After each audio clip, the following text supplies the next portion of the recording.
Hello and welcome to another video.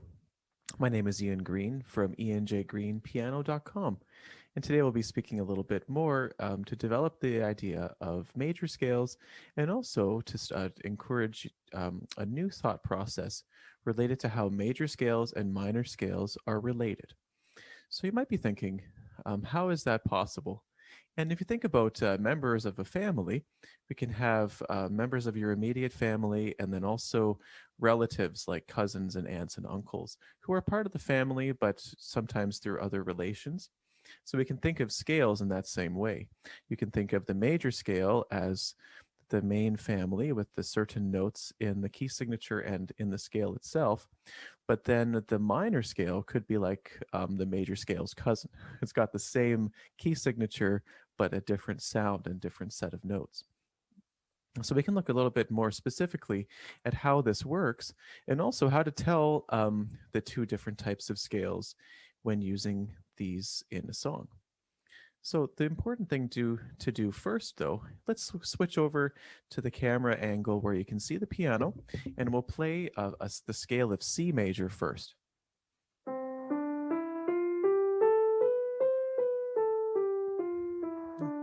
And you can hear there the scale going up and down one octave, just played with the right hand.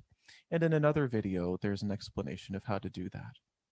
So now, something that's interesting is that the relative minor to C major is A minor.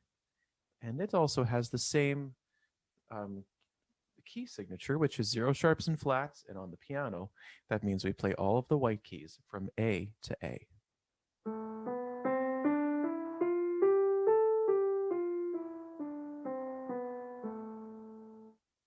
Now, the C major scale, or any major scale, is also known as the Ionian Mode. And something, a bit of trivia, is that the minor scale is known as the Aeolian Mode. And both of these modes have been around for a long time. Now, in Western music, which is what we're speaking on, the major scale and the minor scale are related because the notes are the same, but it sounds like you're playing C major, but starting on A. Now, the way that to find a major scale and then to find its relative minor is to start on this first note of your major scale, in this case C, and then we go down 3 semitones from this. So we would go C, down a semitone again to B, and then B flat, and then down to A. And then that's how we can find the scale. Now, the Aeolian mode, or the minor scale that's related, is also called the natural minor scale because it's got all the same notes. Let's play another scale. We'll play the scale of G major.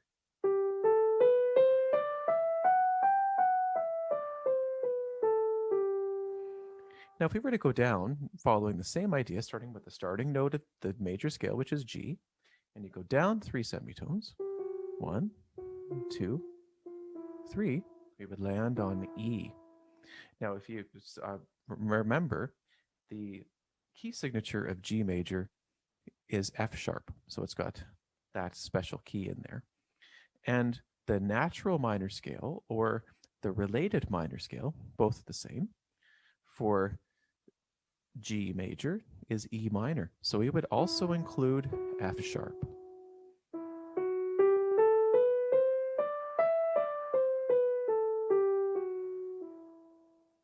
So you can see how this concept can work. Now, in other videos, we'll be speaking on how to play each of the different types of minor scales and the fingering that works for 1 octave on the piano with your right hand and your left hand. But for today, this short video is just to explain the relationship between relative major and also relative minor scales. So today, it was a fun topic to speak on together, which is to start on the major scale, any starting note. It can be any of the major scales with sharps or flats. And as long as you go away or down 3 semitones from the start of that major scale, you'll be able to find the related minor scale. And if you use the same key signature or same notes, but just starting on a different note, that will help you to find the minor scale that's related. In other videos, we'll also talk about other types of scales too that can work with minor scales, but this concept is the most important and the first one to practice. So have some fun as you're working through this together with your teacher, if you are working with a teacher. And it's a pleasure to share this information with you. This general knowledge is hugely important as a part of all aspects of music training. So thanks again. My name is Ian Green from ianjgreenpiano.com. Have a great day and have fun practicing, and we'll see you next time for another video. Please like and subscribe and share this video, and we'll see you again soon.